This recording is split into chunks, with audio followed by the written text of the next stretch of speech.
Eu vou ler aqui 3 versículos no Velho Testamento, que está lá em Êxodo, capítulo 12. Quem quiser localizar aí, Êxodo, capítulo 12.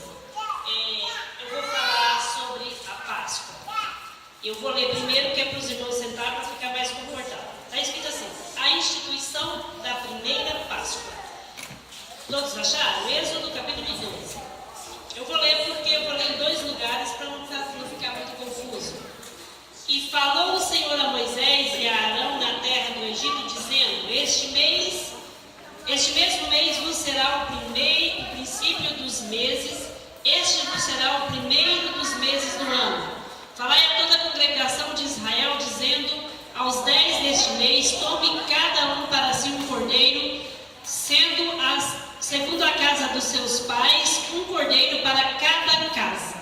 Isso aqui foi a primeira instituição da primeira Páscoa por Deus. Foi Deus que instituiu. E depois lá no Novo Testamento, também no livro de Mateus, fala em outros livros também, mas eu vou ler em Mateus, no capítulo 26, no versículo 17, está escrito assim: e no primeiro dia da festa dos pães ázimos, chegaram os discípulos junto a Jesus, dizendo: onde queres que preparemos a comida da Páscoa? E ele disse: ide à cidade a um certo homem, dizei-lhe: o mestre diz, o meu tempo está próximo, em tua casa celebrarei a Páscoa com os meus discípulos. Amém. Vamos orar só mais uma vez. Senhor nosso Pai, nesta noite tão linda e gloriosa, nós te pedimos, Pai querido, que o Senhor venha estar conosco, Pai querido, e eu me coloco diante de Ti para que o Senhor, Pai querido, me usa da forma que o Senhor quiser, querido, para falar a Tua palavra. Não deixa que eu fale de mim, mas que o Senhor possa me usar nesta noite tão linda, em nome de Jesus. Amém. Irmãos, eu não sabia que eu ia pregar. Eu perguntei para o pastor e ele falou: acho que eu não vou pregar. Mas eu queria pregar, porque essa semana eu estava falando na escola, essa semana que passou, sobre a Páscoa, e eu descobri que muitos dos nossos jovens, muitos dos nossos adolescentes cristãos, e quando eu digo cristão, não estou dizendo só os crentes, não, os católicos também são cristãos porque creem em Jesus Cristo, mas não sabem o que é Páscoa. Muitos desses meninos, se eu perguntar o que é Páscoa, vai dizer o ovo de chocolate, reunir a família para trocar ovos de chocolate, é o coelhinho que traz o ovo, e chocolate é muito gostoso, né? E aí uns alunos me perguntaram no final, quando eu terminei de falar da Páscoa: então é pecado comer ovo de chocolate? Eu falei: não, pode comer ovo de chocolate, que faz muito bem para a saúde, o chocolate traz energia, e quem quiser me dar ovo de chocolate, estou aqui para ganhar quantos vocês quiserem me dar. Só que chocolate não tem nada a ver com a Páscoa instituída por Deus. Mas que é gostoso e eu aceito. Pode ser da Cacau Show, não tem problema. Eu ganho os ovos que vocês quiserem me dar. Viu, jovens? Escutem. Quando Deus chamou Abraão e disse a Abraão: a sua descendência será como as estrelas do céu. Nós já lemos isso, né? Como as estrelas do céu. E se a gente for tentar contar as estrelas do céu, a gente fica doido, porque não dá para contar, são muitas estrelas. E Abraão, todos nós sabemos que ele não tinha filhos, Sara era estéril.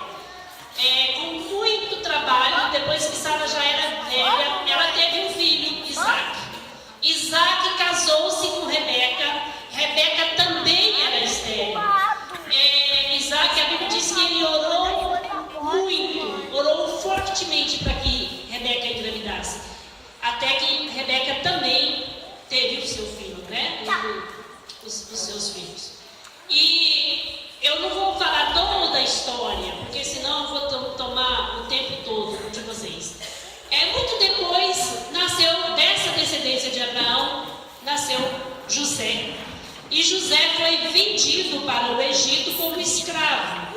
E aí é que entra quando acontece uma coisa ruim e a gente pensa assim: puxa, será que Deus não lembrou de mim? Né? Abraão deve ter pensado: puxa, Deus me prometeu tanta bênção e agora meu filho é morto, porque ele achou que José tinha sido morto. José deve ter falado: Deus, por que o Senhor permitiu isso? Me tirar da minha família. Mas Deus, irmãos, Ele enxerga lá na frente e a gente enxerga lá atrás. A gente enxerga só naquele momento. Mas Deus está vendo lá na frente. Ele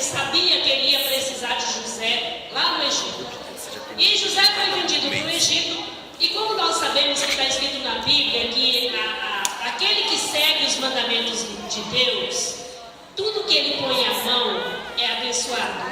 José chegou no Egito e tudo que José fazia, a bênção do Senhor caía ali.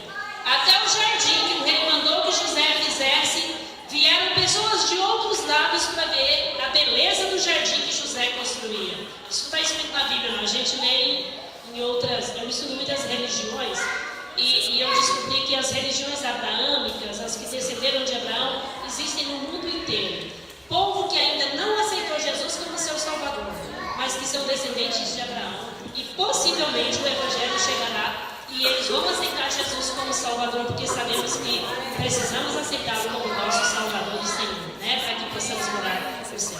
Quando José chegou no Egito e o faraó percebeu que tudo que José fazia era bem feito, na verdade não era faraó, era Potifar, e ele então levou ele para trabalhar na casa dele.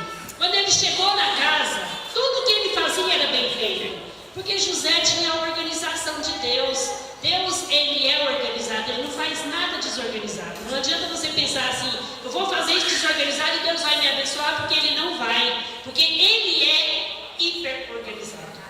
E José começou a organizar a casa de Potifar. Mas o diabo, irmãos, ele está sempre de olho naquele que está tentando servir a Deus. Então a mulher de Potifar, muito bonita, possivelmente, a Bíblia não fala, mas eu imagino, porque se ele era rico, ele ia escolher uma mulher muito bonita, né? E ela então começou a dar em cima de José. Ela começou a querer que José pecasse. Nós sabemos que José não aceitou, fugiu dela e foi acusado de estupro. Naquela época era pena de morte, né? No Egito era pena de morte. E ela acusou José de ter estuprado ela. E José foi preso injustamente. Mas Deus precisava que ele fosse preso também. Meu Deus, mas que Deus injusto precisar que o outro seja preso. Mas Deus precisa, irmãos. Eu tenho certeza, irmãos, que eu não me aposentei ainda, porque Deus ainda tem algo para fazer através de mim na escola. Ele já falou isso para mim. Eu falei, pai, mas eu já estou com 52 anos, já tenho 30 anos trabalhado e o senhor não me ajuda a aposentar. Eu reclamei isso com ele. E ele falou, filha, ainda preciso que tu fale alguma coisa para mim. Aí eu fiquei tranquila. Então, pai, me dá força e saúde que eu quero falar tudo que o senhor precisa que eu fale. A gente sabe que não pode pregar o evangelho na escola, mas eu aproveito esses momentos que eu posso para falar com esses meninos, porque a gente sabe que está muito difícil hoje em dia, né? E nem pregar o evangelho a gente não pode mais. Mas eu aproveito e Deus me usa e eu acabo falando aquilo que Deus manda. Então, quando José estava na cadeia, irmãos, ele revelou o sonho de 2 jovens que estavam presos também. E esses jovens, um deles morreu e o outro voltou para o palácio. E no dia que Faraó teve um sonho e aquele jovem que tinha estado com José na cadeia trouxe um vinho para que Faraó bebesse, para ver se ele acalmava. Faraó disse, não quero beber nada hoje, estou muito triste, porque eu tive um sonho, chamei os meus feiticeiros, os meus encantadores, chamei todos os adivinhadores do reino, e ninguém houve que pudesse revelar o meu sonho, por isso eu não vou beber, eu estou abatido. E o copeiro então disse, dos meus pecados me lembro hoje. Quando estive na prisão injustamente, tinha um jovem ali que revelou o meu sonho, e aconteceu tal qual como ele falou. Faraó então se alegrou e disse, cadê esse jovem? Ele disse, o nome dele é José, eu vou chamá-lo. E chamou José.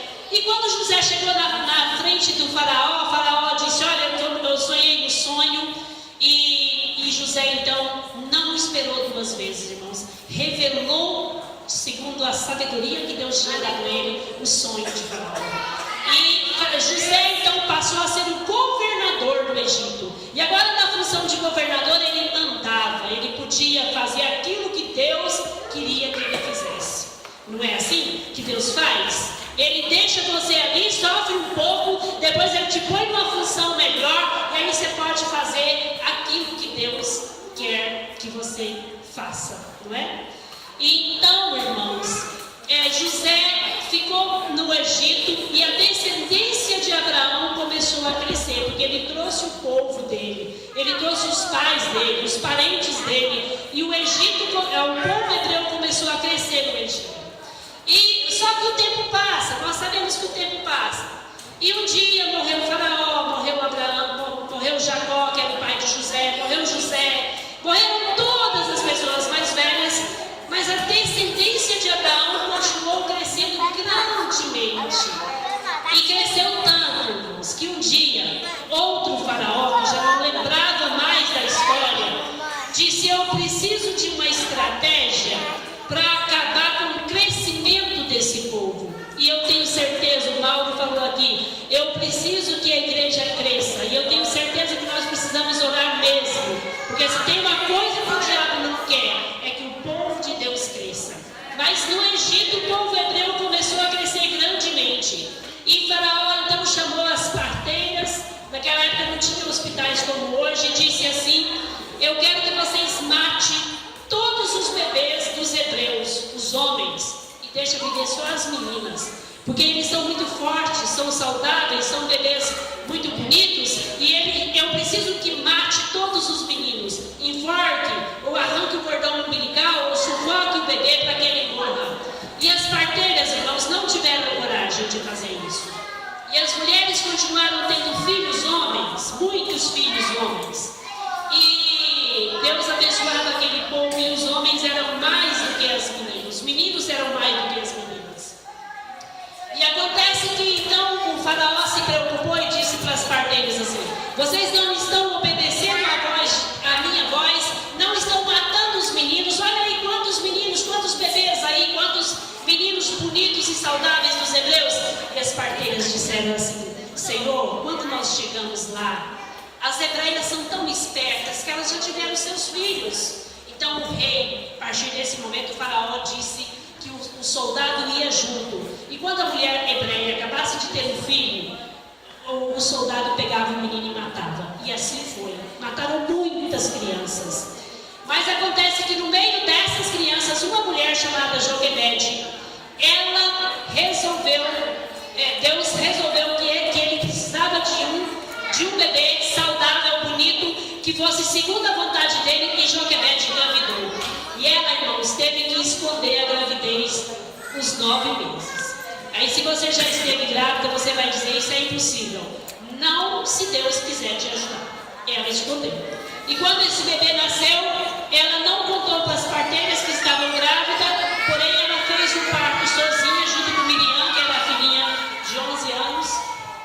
E Moisés foi escondido debaixo da cama por 3 meses.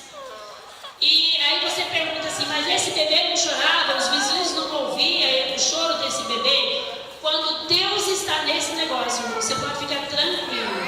Se o bebê chorava, Joquebede cantava e tampava o choro dele. Miriam cantava para tampar o choro de Moisés, mas ele ficou 3 meses escondido dentro de casa. E um dia, não dando mais, ela fez um balainho nessa cesta de chocolate. Já viram? Vocês gostam de ganhar no dia da Páscoa? Pegou uma cesta dessa, passou, a Bíblia diz que passou betumou, que é como passa cera para que não penetre água, forrou com algodão, colocou Moisés dentro. Eu imagino que ele dormiu, né? Deus deve ter abençoado que ele dormiu. Levou Moisés numa trouxa de roupa, como se fosse lavar roupa no rio, e lá no meio do rio ela colocou Moisés. Imagino que ela orou antes e disse: Miriam, vá por trás da moita, e quando você perceber que o balaíno começou a querer virar, você pula, mergulha lá e tira, mas não precisou. Miriam acompanhou Moisés rodando o rio abaixo, e eu fico imaginando Joquebede cá em cima, orando e pedindo a Deus que protegesse o seu bebê. Não é verdade? A gente imaginar o seu bebê de 3 meses rodando o rio abaixo e você aqui sem poder fazer nada. Miriam seguiu para a cestinha, rodando aquela canoinha, e naquele mesmo momento, a filha de Faraó sentiu vontade de tomar um banho de rio. Tinha que ser exatamente naquele dia. Sabe por quê, Cristiano? É porque a coincidência é o trabalho manual de Deus. Deus trabalha com a coincidência. Então, coincidentemente, a princesa disse: estou muito quando ela chegou ali, que ela estava se refrescando com as suas criadas, ela viu quando aquela canoinha vinha vindo de mansinho. E ela disse, vai lá, busca aquela canoinha, está tão bonitinha. E quando a criada veio, disse, é um bebê. E ela disse, vou ficar com ele para mim. Vou colocar o nome dele de Moisés, porque Moisés significa que das águas eu o tirei. E aí, quando ela estava lá admirando aquele bebê, Miriam coincidentemente aparece e disse, olha que bebê bonito. E Moisés sorriu, porque ele conhecia aquela voz, né?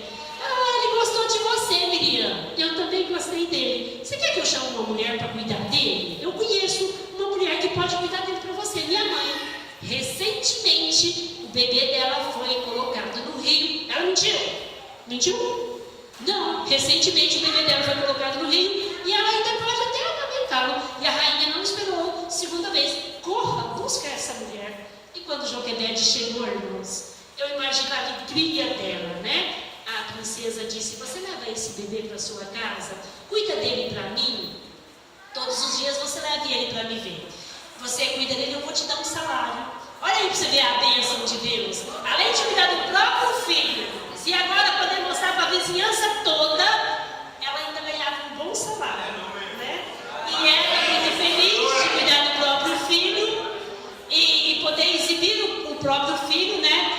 Ela, irmãos, ensinou a Bíblia para ele até os 7 anos, que era quando ela tinha que devolver ele no palácio da princesa. Ela ensinou toda a Bíblia para Moisés. Ela não precisava fazer outra coisa, por quê? Ela tinha um salário, né? Agora ela ganhava um salário. Então, se você pensa assim, o meu bebê é muito pequenininho, eu não posso contar a história da Bíblia para ele não vai compreender, ele vai compreender sim. Porque as nossas crianças, irmãos, só não aprendem mais porque nós não ensinamos. Se você ensinar matemática para o seu filho, quando ele está no ventre ainda, quando ele estiver na idade escolar, aquilo que estava gravado vai vir à tona e ele vai aprender matemática com mais facilidade. Se você não quiser ensinar para ele que 3 vezes 8 é 24, ensina para ele tamanho, ensina as formas geométricas, vai ensinando, vai explicando para ele quando ele é pequenininho os conceitos matemáticos, vai ensinando para ele as vogais, as letrinhas do nome dele. Ele vai aprender quando ele tiver na idade de 7 anos, ele vai saber tudo. E Moisés aprendeu toda a Bíblia até os 7 anos. Ele voltou para o palácio, cresceu, nós já sabemos dessa história, né? E ele cresceu em toda a sabedoria do Egito, porque agora ele já sabia a Bíblia. E agora ele foi estudar nas melhores escolas, com os melhores professores. Naquela época não tinha escola como hoje, o professor vinha em casa e ensinava toda a ciência do Egito para Moisés. E ele cresceu. E um dia ele saiu para passear, e quando ele viu um egípcio matando, batendo, judiando com um hebreu, ele não aguentou, irmãos. Como qualquer um de nós, ele foi lá e matou o egípcio, enterrou na areia. E no outro dia a Bíblia diz que ele saiu para passear novamente, e ele viu 2 hebreus brigando, 2 irmãos de sangue. E ele disse, por que vocês estão brigando? Não é certo o que vocês estão fazendo. E um disse, você vai me matar, né? Estou indo lá te dedurar. E foi no palácio. E Moisés teve que fugir para o deserto. E lá no deserto, irmãos, foi lá no deserto que Deus apareceu para ele e disse, Moisés, volta lá no Egito e tira o meu povo do Egito. Ele falou, não, Senhor, por favor, lá no Egito não. O rei vai me matar, o faraó vai me matar. E ele disse, não vai. Ele já morreu, pode voltar. E Moisés voltou para o Egito. E ele foi no faraó e disse, olha, eu quero que você deixe esse povo de Deus ir embora comigo. E faraó disse, não vou deixar, porque eu não vou ficar sem os meus empregados. E ele disse, você vai deixar sim, porque Deus vai mandar pragas sobre você. E Deus mandou 9 pragas. Eu não vou contar por causa do tempo, que eu acho que a irmã já está brava comigo. Mas já estou terminando. Mandou 9 pragas, irmãos. E o rei não amoleceu o coração. Mas na 10ª praga, Deus disse, agora sim, Moisés, pega um cordeiro. Quero que vocês prestem muita atenção, meninos da escola, essa parte aqui. Pega o melhor cordeiro do rebanho. Mate. Pega o sangue desse cordeiro. Passa na ombreira da porta em forma de cruz. O povo hebreu que era para fazer isso, os egípcios não. E à meia-noite, quando o anjo passar, a porta que tiver o sinal da cruz feita com o sangue do cordeiro, não morrerá ninguém. Mas a casa que não tiver o sinal da cruz em forma com sangue, vai morrer o primogênito. E a casa dos egípcios, irmãos, ninguém tinha o sangue do cordeiro. Mas a casa dos hebreus foi encontrado o sangue do cordeiro. E Moisés disse para o povo, Deus disse para Moisés dizer para o povo: mate o cordeiro, pegue o sangue, passe em forma de cruz na ombreira da porta, asse, coma, preparado para ir embora. Presta atenção vocês que estão na escola. Preparados, com sandália no pé, a mochila nas costas, como chamava a mochila, e prepara-se como se vocês fossem fazer uma viagem às pressas. E o povo obedeceu, porque o povo sabia que Moisés era um homem de Deus. E lá se foi, todo mundo assando a carne do cordeiro, já com a cruz em forma de sangue, com a cruz na porta. E à meia-noite o anjo do Senhor passou, e a casa que não tinha o sinal do sangue de Cristo morreu o primogênito. E aí eu queria que você pensasse: será se a sua casa tem o sinal da cruz?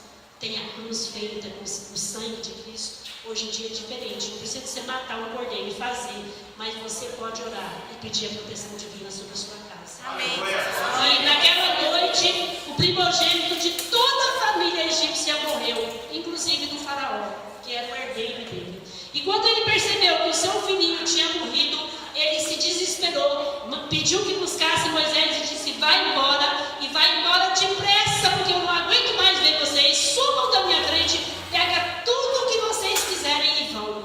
E a Bíblia conta que eles pegaram ouro, prata, e pegou tudo que tinha. O faraó deu para eles e disse: vai embora. E eles foram, levando tudo que eles podiam. E quando passou o velório, quando passou o enterro aqui, o faraó acordou e disse: o que eu fiz? Eu deixei esse povo embora, eu vou matar esse povo. Chamou o seu exército, e aí presta atenção na primeira Páscoa. Chamou o seu exército e disse: vá atrás e mate todos. E eles foram, os soldados foram. Mas eles chegaram na beira do Jordão, irmãos. Chegou na beira do Jordão. E a única coisa que Moisés tinha na mão era um cajado. Cajado é aquele negocinho que as pessoas mais velhinhas andam se firmando. Já viram?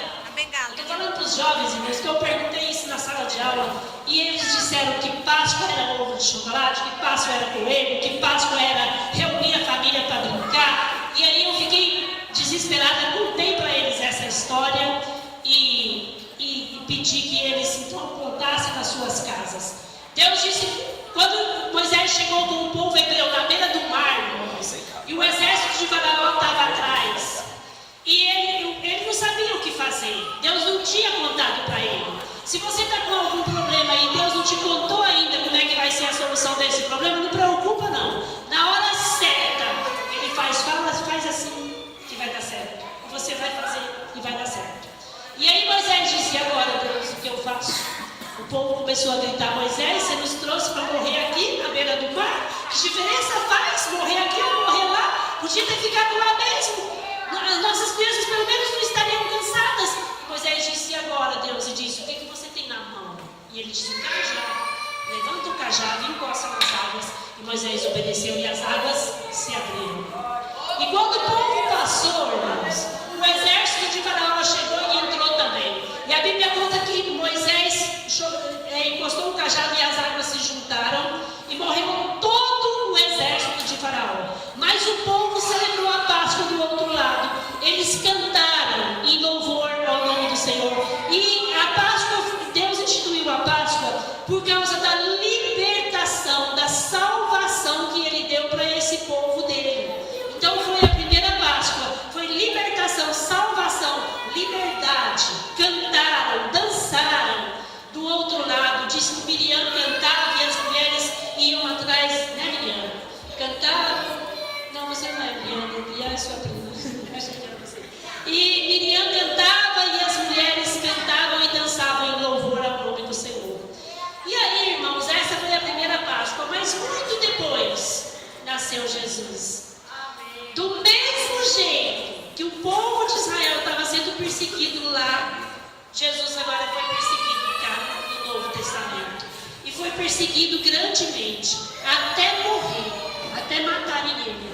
E cá no Novo Testamento ele também tem o nome de Cordeiro. Lembra que eu falei do Cordeiro? Mataram um Cordeiro mais bonito do rebanho. E agora, qual o cordeiro que foi escolhido? Não era o mais bonito? Jesus, sem pecado. E onde foi que Jesus morreu? Na cruz. O que foi que eles fizeram para salvar o primogênito? A cruz. O que eles usaram para fazer a cruz? O sangue. O que Jesus derramou na cruz pela nossa salvação? O sangue. E aí aqui entra o plano divino de Deus, que foi quando Jesus então morreu, foi lá no inferno, arrancou do diabo as chaves da vida e da morte, que até então nós estávamos na mão do diabo, mas agora nós estamos livres. O povo agora estava libertos de Faraó, e nós agora estamos libertos de Satanás. E aí Jesus então ressuscitou ao terceiro dia, e vocês viram que ele, antes de morrer, ele estava comemorando a Páscoa, que era aquela festa instituída por Deus lá atrás. E agora a gente comemora, nós nem comemoramos, mas as pessoas comemoram a ressurreição de Cristo, que foi a passagem do povo pelo mar. Agora é a nossa libertação, a nossa salvação, a ressurreição, a vida que agora nós podemos ter em Cristo. E é uma história muito bonita, não é? Eu acho essa história da Páscoa linda, porque uma é um tipo da outra, em tipologia a gente estuda isso. A do Velho Testamento é um tipo dessa daqui, e ambas falam do cordeiro sem mácula e sem pecado, que morreu para que nós pudéssemos ser salvos. Do mesmo jeito que aquele cordeiro morreu para que o primogênito dos hebreus não morresse, Jesus Cristo morreu para que nós pudéssemos ter vida, e vida em abundância, vida de paz, né? Aí instituíram um coelho que ganha muitos filhotes, e a galinha que choca muitos ovos de uma vez, que fala do aumento da população, que foi, os hebreus eram muita gente, e tinha a deusa do amor, que instituiu o coelho e a galinha, o ovo. Se você quiser ter muito coelhos, você arruma um casalzinho de coelho e põe lá na sua casa. Irmãos, dentro de um ano você vai ser o dono dos coelhos, o maior número de coelhos possível, porque dentro de 30 dias ele já pariu 6 coelhinhos, e depois as 6, se forem fêmeas, dentro de 30 dias já tem mais 6 cada um. Eu já criei coelhinho. Miguel uma vez invocou um coelho e eu comprei um casal dele. Dentro de poucos dias tinha coelho para tudo quanto era bom, mas eu tinha que doar para os outros. E aí o comércio faz isso para quê, irmãos? Vendo lucros, irmãos. O comércio, a gente sabe que todas as festas cristãs, Natal, Dia das Mães, da Páscoa, ele precisa de ganhar dinheiro. Aí arrumou o tal do ovo de chocolate, que é uma delícia, e a gente acaba comendo também, né? E não faz mal não, pode comer. Só não gasta muito, que é para não prejudicar o bolso. Mas não tem problema comer ovo de Páscoa, tá? Pode comer. Então eu queria contar essa história, porque eu contei na sala de aula e muitos alunos não sabiam por que se instituiu a festa da Páscoa, por isso que eu queria aproveitar o dia hoje. Se eu tomei muito tempo, desculpa. Passou da hora? Passou? Não? Amém. E vamos ficar aí de pé então para a gente fazer uma oração para encerrar? E pedir a Deus que nos abençoe, que nos guarda, que nos proteja sempre, né? E que nós possamos compreender a palavra de Deus cada dia, para a gente falar para as pessoas, para a gente poder viver melhor. Quando a gente compreende melhor a Deus, a gente vive melhor, não é? Vamos orar então com o pastor. Oramos. Pai Santo, em nome do Senhor Jesus, nós agradecemos ao Senhor, ó Pai Santo, por esta palavra, pela presença do Senhor, que o Senhor continue nos ajudando, que nós possamos ensinar as nossas crianças, ó Pai Santo, a Bíblia Sagrada, porque tem se misturado cristianismo com paganismo, e isso não é bom, isso não dá certo. Então, meu Deus, que o Senhor possa estar nos ajudando, que as próprias igrejas tenham as suas próprias escolas, porque muitas vezes somos proibidos de ensinar a Bíblia nas escolas seculares. Ó Pai Santo, mas o Senhor possa nos ajudar, porque a Bíblia nos recomenda a ensinar as crianças o caminho que devem andar, e quando elas se envelhecer, elas não vão se desviar. Então, Senhor, que nós sejamos instrumento em casa, aonde estivermos, para ensinar essa nova